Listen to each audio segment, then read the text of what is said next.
அன்பு நண்பர்களுக்கு டாக்டர் சர்வானந்தாவின் இனிய வணக்கங்கள். நண்பர்களே, கடந்த சில வாரங்களாக ஜென்ராலிட்டிஸ் என்ற டாப்பிக்கில் நாம் தொடர்ந்து பல கருத்துக்களை சொல்லி வருகின்றோம்.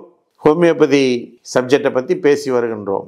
டாக்டர் ஹனிமேன் அவர்கள் ஹோமியோபதியை மிக சிறந்த முறையிலே மருந்துகளை மனிதர்களுக்கு கொடுத்து அவர்களுக்கு நடந்த மாறுதல்களை குறித்து எடுத்து வைத்து அதை முல்லை முள்ளால் எடுப்பது என்ற தத்துவத்தின் அடிப்படையிலே சிகிச்சையை அளித்து வந்திருக்கிறார்கள்.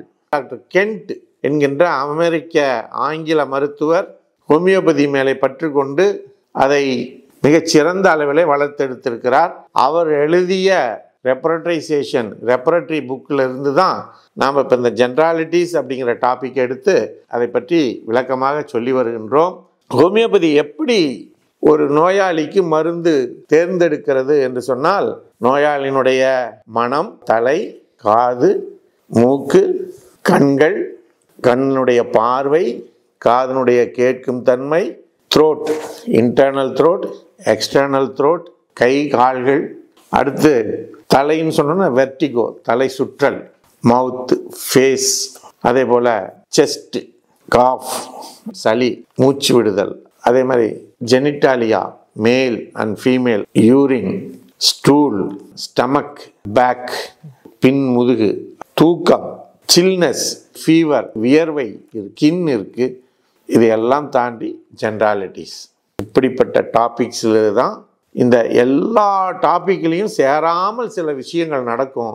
அந்த விஷயங்களை ஜென்ராலிட்டிஸ் அப்படிங்கிறதுல டாக்டர் கென்ட் கொடுத்துருக்கிறார்கள். இவைகளை தனித்தனியாக அதில் ஏற்படக்கூடிய பிரச்சனைகளை எல்லாம் தொகுத்து அதற்குரிய நிலைகளை டாக்டர் கென்ட் அவர்கள் சொல்லியிருக்கிறார்கள். நண்பர்களே, ஹோமியோபதியில் ஜென்ராலிட்டிஸ் அப்படிங்கிற டாப்பிக்கில் வரக்கூடிய ஒரு சப்ஜெக்டை நம்ம பார்க்க போகிறோம். அது என்ன தெரியுங்களா? வேக்சினேஷன். வேக்சினேஷன் அப்படின்னா என்ன? தடுப்பு ஊசி, தடுப்பு மருந்து. எதுக்காக இந்த தடுப்பு மருந்து?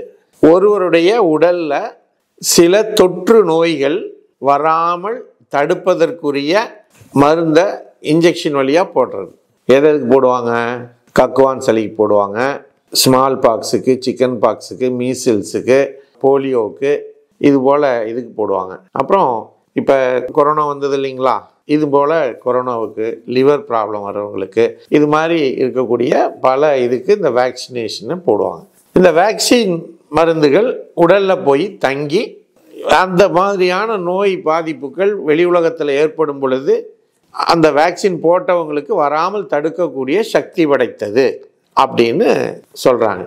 ஓகே, சக்தி உள்ளே இருக்கிறதா இல்லையா அப்படிங்கிறது பாதிப்பு ஏற்பட்டவங்களுக்கு தான் தெரியும். முதல் விஷயம், அதை விட்டுருவோம். இப்போ இந்த வேக்சின் போட்டதுனால உடலில் பல பக்க விளைவுகள் ஏற்பட்டிருக்கும், சைடு எஃபெக்ட்ஸ் வந்திருக்கும், பாதிப்புகள் ஏற்பட்டிருக்கும். அப்படி பாதிப்புகள் ஏற்பட்ட நோயினை தீர்ப்பதற்கு அல்லது பாதிப்புகள் ஏற்படாமலேயே தடுப்பதற்கு ஹோமியோபதியிலே மிகச்சிறந்த மருந்துகள் இருக்குது. என்னென்ன மருந்துகள்? மெலாண்ட்ரினம், தூஜா, சைலீசியா, சல்ஃபர், வெரியோலினம் அப்படின்னு பல மருந்துகள் அந்த வேக்சினேஷன் போட்டு அதனால் ஏற்படக்கூடிய எஃபெக்டை வராமல் தடுப்பதற்குரிய மருந்துகளாக இருக்கிறது நண்பர்களே. அதனால் மக்கள் அனைவரும் ஒரு தடுப்பூசி நீங்கள் போட்டுக்குங்க, போடாமல் விடுங்க. அதை பற்றி எனக்கு எந்த விதமான கருத்தும் சொல்வதற்கில்லை. ஆனால் அப்படி போட்டு இது மாதிரி எஃபெக்ட் வந்ததுன்னா கவலையே படாதீங்க. இந்த 4 மருந்துகள், மெலாண்ட்ரினம், சைலீசியா, சல்ஃபர் அண்ட் தூஜா, இந்த மருந்துகள் உங்களை காப்பாற்றும். இது போன்ற செய்திகள் உங்களுக்கு விரைவில் வந்து சேர்வதற்கு சர்வம் யூடியூப் சேனலை சப்ஸ்கிரைப் செய்யுங்கள் என்று கேட்டு வாய்ப்பளித்த சர்வம் யூடியூப் சேனலுக்கு நன்றி கூறி விடைபெறுகிறோம். நன்றி, வணக்கம்.